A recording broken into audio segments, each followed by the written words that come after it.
Un jeune homme qui a fait le deuil de sa sœur décédée dans un accident 8 ans auparavant est abasourdi lorsqu'il la voit chez un nouvel ami de son boulot. Dany Balon n'avait que 17 ans lorsque sa sœur aînée, Lily, est morte dans un accident de voiture avec son mari. C'était très traumatisant pour Dany et ses parents, car les corps de Lily et de son mari avaient brûlé dans l'épave. 2 mois après la mort de Lily, les Ballons ont décidé de quitter Boston et de déménager à Los Angeles, aussi loin que possible de l'endroit où leur fille bien-aimée était morte.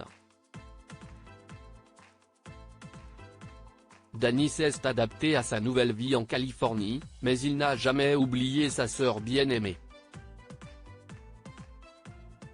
Au cours des années qui ont suivi, Dany a vécu ce qui, pour les gens de l'extérieur, semblait une vie normale, mais ses parents savaient qu'il ne s'était jamais remis de la perte de sa sœur.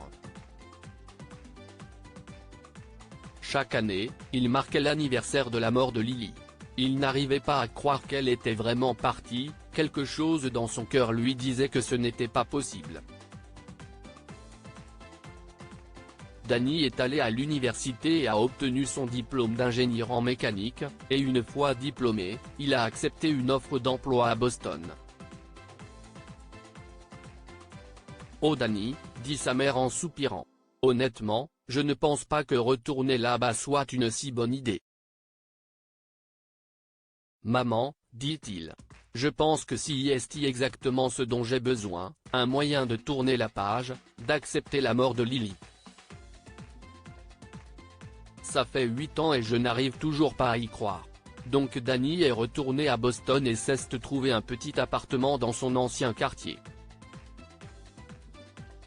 Le travail était exigeant mais il aimait cela, et maintenant qu'il était de retour à Boston, il se sentait plus en paix, comme si une réponse qu'il cherchait était plus proche. Il s'est fait plusieurs amis mais est devenu particulièrement proche de son supérieur immédiat, Peter Sully. Peter était un homme calme et gentil, et les autres ingénieurs le taquinaient souvent parce qu'il ne les rejoignait jamais pour boire un verre après le travail. Peter était toujours pressé de rentrer chez lui pour retrouver sa femme à laquelle il était dévoué.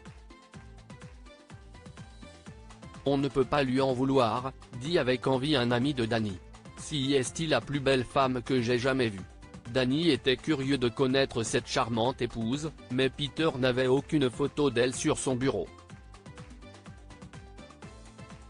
Puis un jour, Dany eut l'occasion de rencontrer la célèbre Madame Sully lorsque Peter l'invita à dîner chez lui.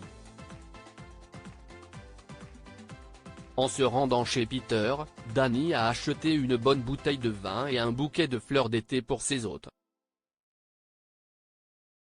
Il arriva juste à l'heure et fut accueilli par Peter avec un large sourire.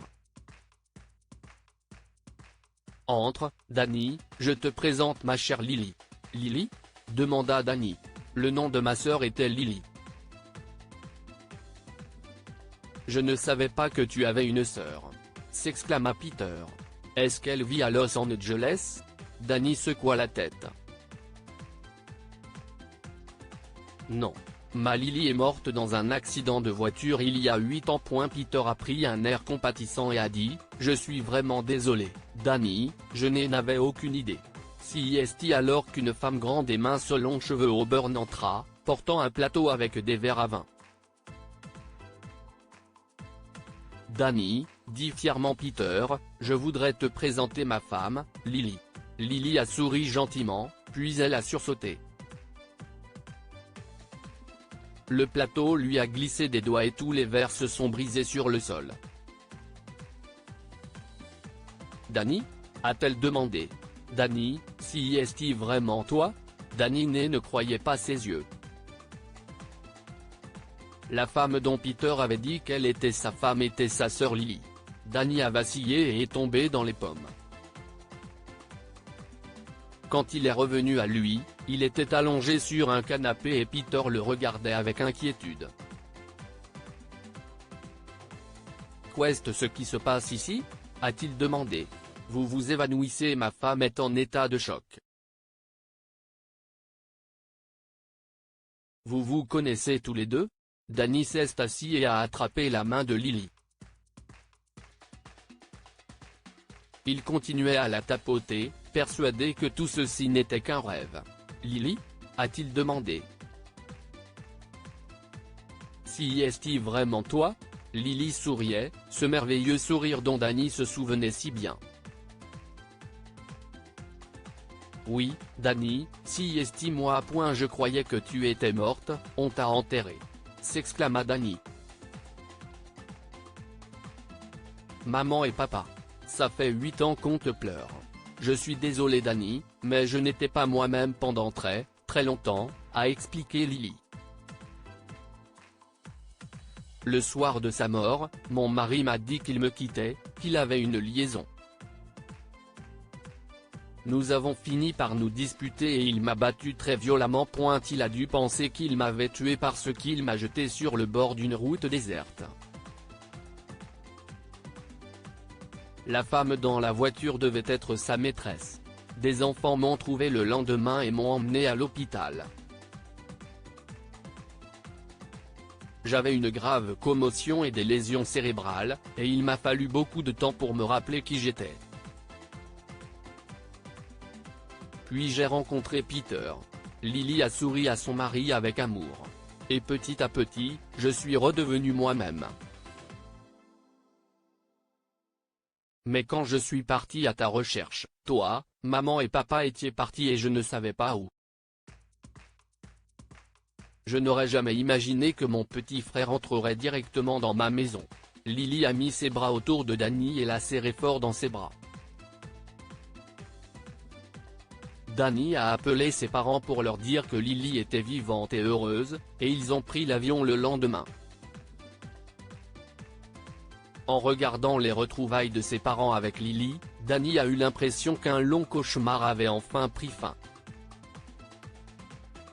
Que pouvons-nous apprendre de cette histoire? Les miracles se produisent quand on s'y attend le moins. Lorsque Danny a accepté de dîner avec Peter, il n'a jamais imaginé qu'il retrouverait la sœur qu'il croyait morte dans un accident. Faites confiance à votre cœur. Quelque part au fond de lui, Danny a toujours pensé que sa sœur n'était pas morte, et il avait raison. Partagez cette histoire avec vos amis. Elle pourrait égayer leur journée et les inspirer.